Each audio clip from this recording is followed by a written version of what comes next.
Welcome back to Overserved. I'm your host, Pooch, with my co-host, Rachel. Obviously, an unreal weekend for tennis. You know, one of the most exciting Wimbledon in probably the last few years. Alcaraz with a deep, run that was unreal like we haven't seen before. And Vondroušová having another similar unreal run. And kind of, I just wanted to get your perspective early on. We'll start with Alcaraz. What do you think? I mean, we could not have asked for a better finals match. I think that match is going to be one where everyone's like, where were you when that match was played? Because, I mean, it had it all. It had the drama. It was a five-setter. It had a 30-minute game. That match had everything in it. We saw kind of a changing of the guard. We saw like a crossover of the eras. And it was just so entertaining. Both players playing amazing. So happy that Alcaraz got the win. And yeah, I mean that match had everything. Yeah, so let's get it started. We both predicted Alcaraz. Everybody was on We Djokovic. did. We both predicted Alcaraz. And, it was just an unreal run by him.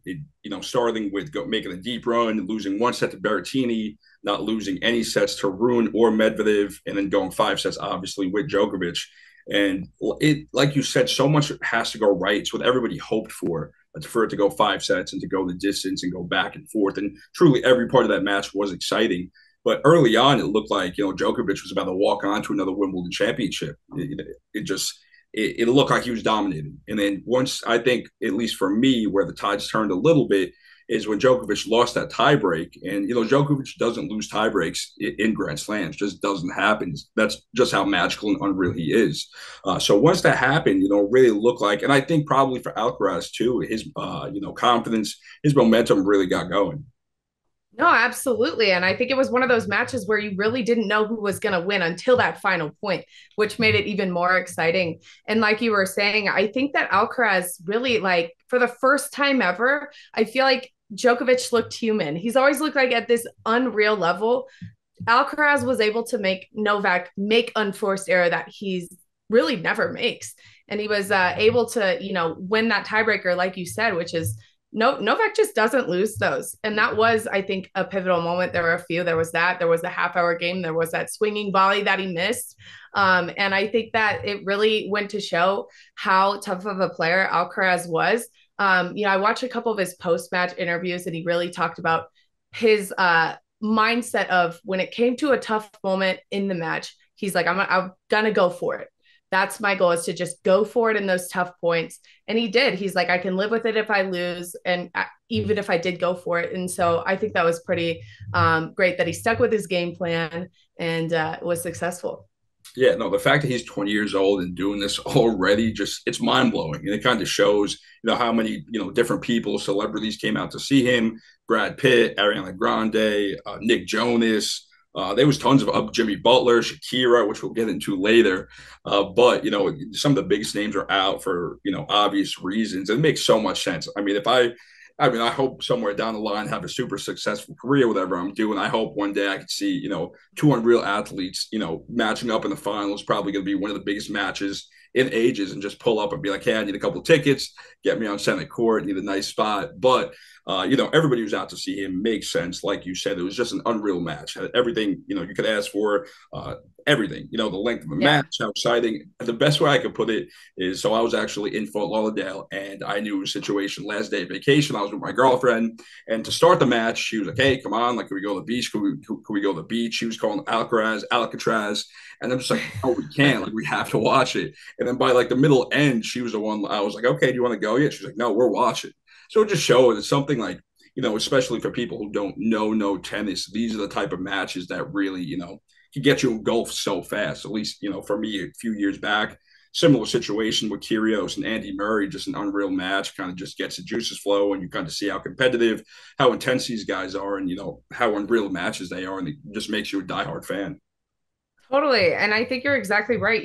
The future of tennis is here, and it's Carlos Alcaraz. And I really think that if he stays healthy, we've got a good 10, 15, hopefully 20 years of him dominating, winning slams, making it to the finals of multiple slams. And I think you're right. He got a lot of not just tennis fans excited about the sport, just sports fans in general, and people that love inspiring stories and love witnessing greatness. So it was really, really fun for him to just bring that kind of attention to the sport.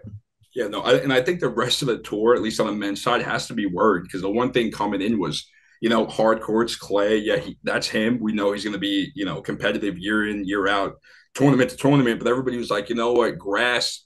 They were doubting him a little bit just to see what he did. And not only did he, it wasn't like he had a bunch of five setters. I mean, until he got to the end of Djokovic, he was dominating, running through some of the best grass players. So it's something where I think the rest of the tour has to be really worried. No, seriously. And one thing I've noticed about Alcaraz is he does everything right. I've been traveling to a lot of the tournament the past few years, and especially the last year or two. I've kind of like crossed paths with him, whether it's in like a hotel lobby or somewhere like a player's lounge or something. And he is surrounded by a team of like, I mean, it's a deep group of like 8 guys, like 8 grown guys as coaches, his team. It's an entourage. And I feel like they keep him in check. I love his coach, Juan Ferrer.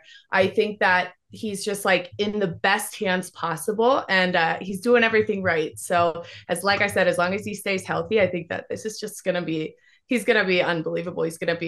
He might break Novak's record by the end of his career. Yeah, it really is. It looks like truly one of those generational talents in the sense of LeBron James, just a young phenom who just gets right into it and just doesn't stop. Could see one of those 20-year runs, if not longer, where just a pure dominance.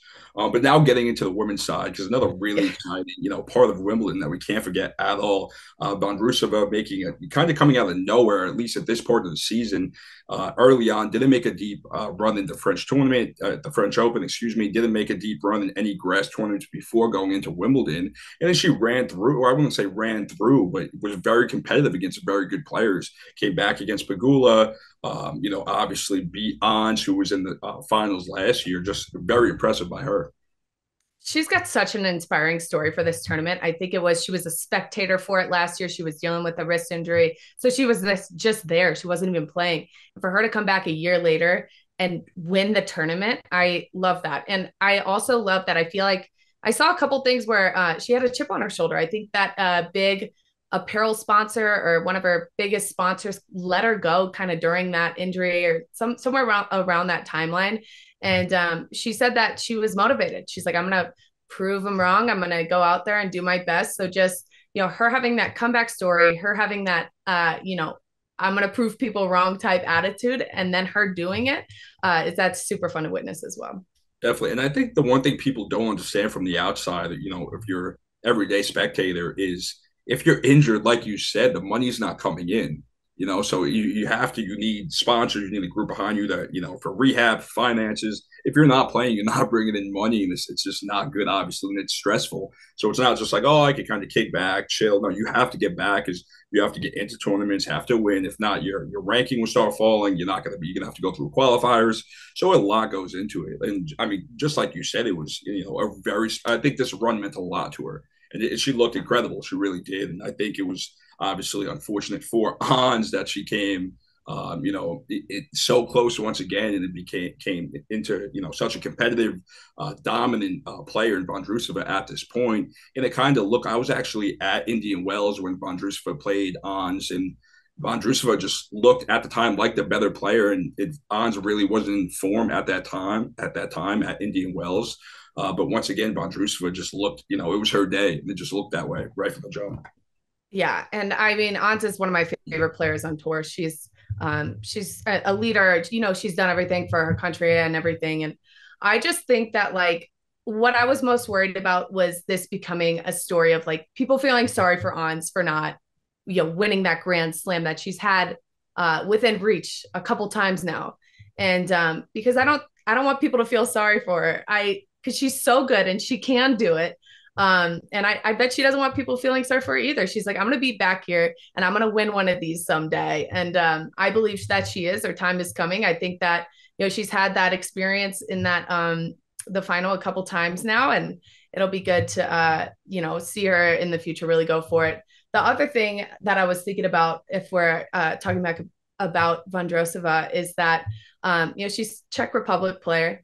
I mean, how good is that country as far as for women's tennis? Renee Stubbs said there's no better country producing women's tennis players. Like, yeah, Pliskova, Kvitova, Kreshchenkova. It's so hard to say the names, but there are so many good ones. And out of all the countries, it is Czech Republic that is just at the top with women's tennis by far. No, yeah, they're dominating the top 20 right now. I saw a couple posts come up on my social media today, and they're a dominant part, like you said, five, six of them at least in that top 20. So they've been very dominant. In just in general, I mean, this entire Wimbledon was extremely exciting where, it had upsets. It had, the top players you expect to dominate did dominate, on both sides, had a few upsets. Had a few players you want to see make deep runs, make those deep runs. Even Berrettini coming back and finally looking on form again, beating Zverev was, you want to see him. It's better for the game, that big serve, big forehand. When he's back, like once again, tennis is better. But another very special run, and it's crazy too, because out of all the Americans to make it to the second weekend of Wimbledon, who would have thought? Who would have thought Chris Eubanks? I know, right? I love Chris. I've known him for a while. He's one of the nicest guys on tour. He's so well loved. Everyone loves him. Everyone's got some kind of inside joke with him. He's just a fun guy. And, he's been on tour for a little while. He's 27, played college tennis at Georgia Tech, and it's just kind of been grinding it out on the tour since then.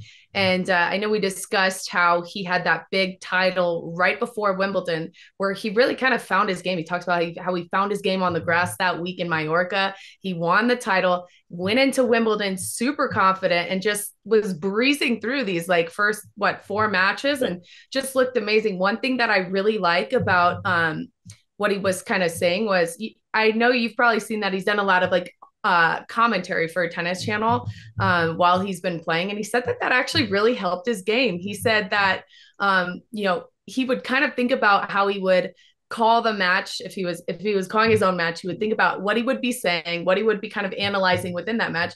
And then he'd apply that to the match he was playing. And so I thought that was kind of a cool crossover between the commentary and his on-court play, and just the mental side, I guess, and coaching himself up in those matches. You definitely, like you said, you see the maturity of him being a little bit older, a little bit of a late bloomer. And once again, has to mean the world to him. For those that don't know, it's, before you get to these big tournaments, or at the ATP level, you go through challengers, which it's a grind. Everything's not the most ideal. You're not playing in front of the biggest, crowds, the nicest facilities. And it's just not the best situation. All these players play to get to these main draws. And it's something where for late, he's friends with all these younger guys like JJ Wolf, Ben Shelton, who are, 19, 20 years old. And these guys are, go from college just like he did and go right to these main tournaments. Unfortunately, that part is what Eubanks wasn't able to do. And now, he obviously worked extremely hard. He just broke a Wimbledon record for the most winners, which was incredible too. It just shows how much work he's put in, and obviously showing on the court. And like you said, the way he carries himself is incredible. There was a podcast we'll get West off, our producer, to throw this in. He was on a podcast sitting down with Tiafoe, Ben Shelton, and I think it was Tiafoe who was speaking about his run against Rafa, and then Eubanks was like, man, I want something like that so bad, a deep run. He was like, obviously in the States, US Open, that'd be incredible. But he's like, I really think I want to make it to the second weekend of Wimbledon. He's like, I just think with the persona and, how special and, everything that comes with Wimbledon, I know, US Open, that'd be back home. But for Wimbledon, just the game, the sport of tennis, he was like, I think it would just mean a lot to me, and it'd be really special. And that was about a month ago. I genuinely feel like if I do the things right, I feel like I could be a top 20 player. I'm not one of them big history, the tradition. I don't really care about that. It don't really faze me like that. It is iconic. I just think playing on center court and walking yeah, that means you're getting one of the matches on center court at Wimbledon. That's tough. It is kind of one of those places you want to play. It's a different level of respect when you're I quarter the French Open. Oh, that's cool. That's nice. I quarter Australian Open. Oh, that's dope. That's dope. But it's I quarter Wimbledon. The Wimbledon, the movie, the bad tennis movie, Wimbledon. Wimbledon. That would be my thing. So if I could be 20 or have a deep run into Wimbledon, the US Open, I don't want to say I'd be satisfied, but I'd be pretty happy. A month later, here he is, speaking the definition of speaking it into existence, which is that's unreal. Yeah, and with this Chris Eubanks run at Wimbledon, I can't help but think I'm a big follower of golf. I love golf. And a couple months ago, that guy, Michael Block, is a golf professional. He used to coach at a club. He had that insane run at the PGA championships. And when he did that, I couldn't help but think, I'm like, could this happen in tennis? And Honestly, I was always kind of like, no, it couldn't, because tennis is so physical that like a player, more mature and older in life could not come and just go on a run in a Grand Slam. And then I was thinking about Chris. I mean, he's a little bit older, I guess, like career wise, which sounds ridiculous because he's only 27. Yeah. Maybe he could be that equivalent of the Michael Block for tennis. I don't know. It was just a thought that I had. And yeah, I still think it was pretty amazing for him to make that, his deepest run in his career at, his age of 27. It makes it so much more difficult. Just like you said, in an individual sport like golf and tennis, you have nobody else to rely on but yourself. And, the older you get, if that body start breaking down a little bit more, it's not like you hand it off to your teammate and you're just like, hey, I'll take half the reps now, I'll play half the match. It's just you. So it just shows how much more work goes in and how skilled you really have to be. So I think it just shows, it is possible, but how difficult it truly is. Yeah, and experience and maturity as you go along in your career as well have to help out. And that's the thing I love about tennis. You never know, who's going to be a late bloomer, who's going to start, hot out the gate and then slow down a little bit. And just, any tournament is kind of, I don't want to say wide open now with Alcaraz and Djokovic, with how dominant they've looked, but you can make a really deep run. Just how he did, especially if you put the work in. And kind of just getting into it next, we spoke about a little bit earlier some of the celebrities. We spoke about Shakira and Jimmy, which we're going to get a little bit deeper into now. And a lot of things I think people don't realize is Jimmy's a really big tennis fan, huge. There was some clips last year. He was warming up before a Heat game, and he had like one of the Heat assistants holding up a laptop, and he was watching an Alcaraz match going on live while he was warming up. So it just shows he's a really interesting dude. And I think a lot of people didn't know that about Jimmy. Yeah, no, he's a huge tennis fan. And, he's actually activated at a couple of the tournaments, Miami Open specifically, with his Big Face coffee brand. Yeah. He had an activation there. And he loves it. I think he's very close to Zverev and a couple of the other guys on tour. I've seen, I think, a couple clips of him playing. But yeah, I think he loves it. He loves tennis. So it's really fun to see how involved he is. And, he posts about it a lot too. Like he will post about the matches, the results, congratulate the guys that he's friends with on tour. And I love that he's bringing kind of his fan base along with his interest in tennis as well. Yeah, exactly the point. It's like a lot of people, might be a fan, not in secret, but just quiet, just watch for themselves, their own interest. But he is very engaged, goes to the matches, posts about the matches, clips of him watching the matches, whether in live or at home or on the NBA court pregame. So I think it's just really good for tennis. It's somebody, especially in the States, at least, kids want to be like Jimmy. He just had an unreal magical postseason. It only helps the game, especially here in America. And I think, him with Shakira, God bless, I don't even want to say lucky man. They're probably both incredible what they do, super interesting people. So it was really cool. I know we saw Shakira at a couple of Heat games early on during the NBA Finals.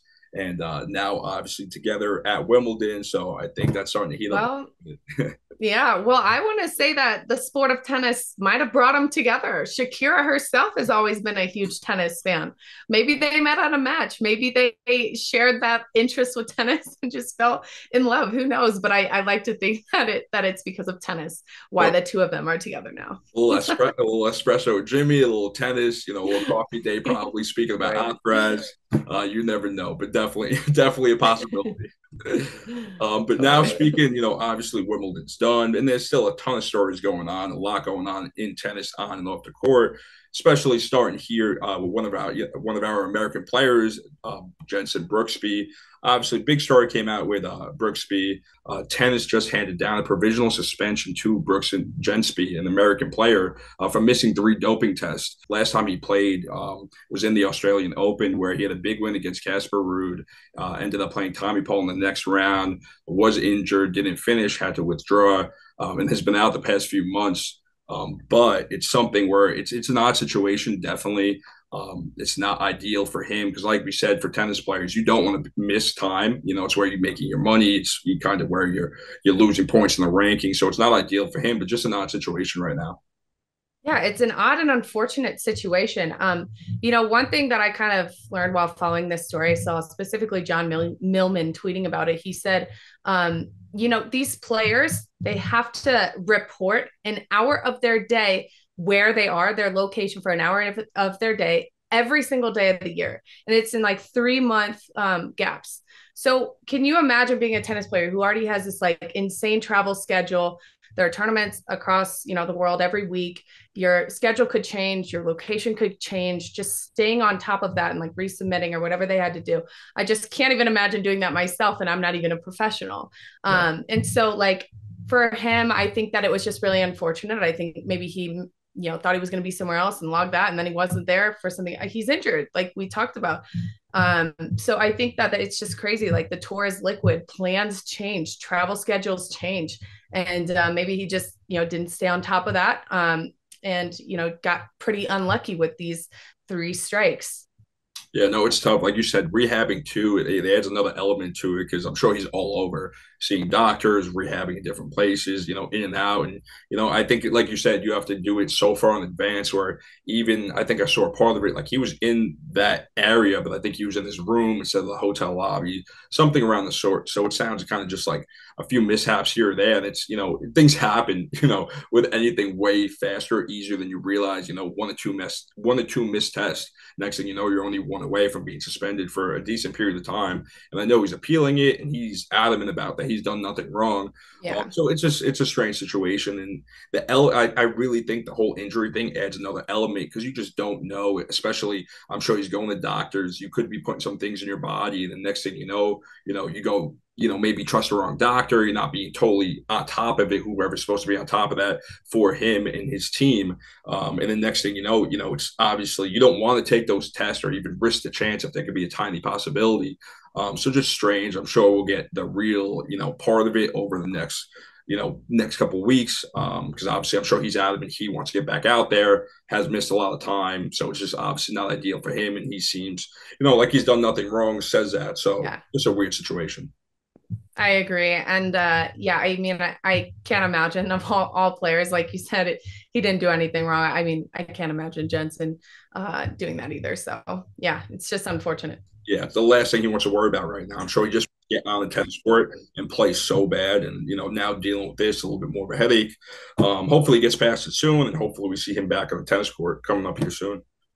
Agreed. Mm-hmm. And another major story, we got more babies, more children. Overserved.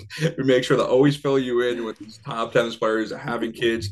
And in this instance, I think it's not that they're all extremely important, but with Osaka and Corday having a baby, Naomi Osaka is still only 25 years old. And I think people forget that how young she is, obviously dealing with some injuries, stepping away to have a child. Hoping once again, just like Brooksby, we see her on the court soon. Yeah, absolutely. And I think that we saw Corday announce at his concert in Calgary that Naomi had just given birth. I believe they named her Shay, which is very cute. So congratulations to Corday and Naomi. I think that it'll be really exciting to see Naomi as a mom. And I think she kind of like left there when she was like, I don't remember how she quite announced like the pregnancy, but she was just like, well, I'm taking a little break now, which kind of, I feel like foreshadowed that she would be back. So yeah, babies all around. We got Ash Barty and Naomi. Maybe they'll grow up playing doubles together or something. That would be amazing. Yeah, I think she played in the Open, and I think she played in one tournament in Japan a little bit after. And she's been gone since September, or I think October, at least October of this past year. So like you said, I'm sure she's extremely excited to, be a mom and kind of start that portion of her life. And I'm sure, hopefully, even more excited to get out on the court here soon, only being 25 years old, a very talented, competitive player. Yeah, I think she's still got a lot left in her career. So maybe she'll have a little baby in the stands watching her play. I'm sure I can't help, right? Yeah, exactly. Definitely. Alrighty, guys. This is Overserved, episode 3. Thank you guys for listening. Ton going on in tennis right now. Just finished up Wimbledon. The U.S. Open's around the corner. And we'll be here with episode 4 soon for you guys. Thanks for listening, and we'll see you guys next week.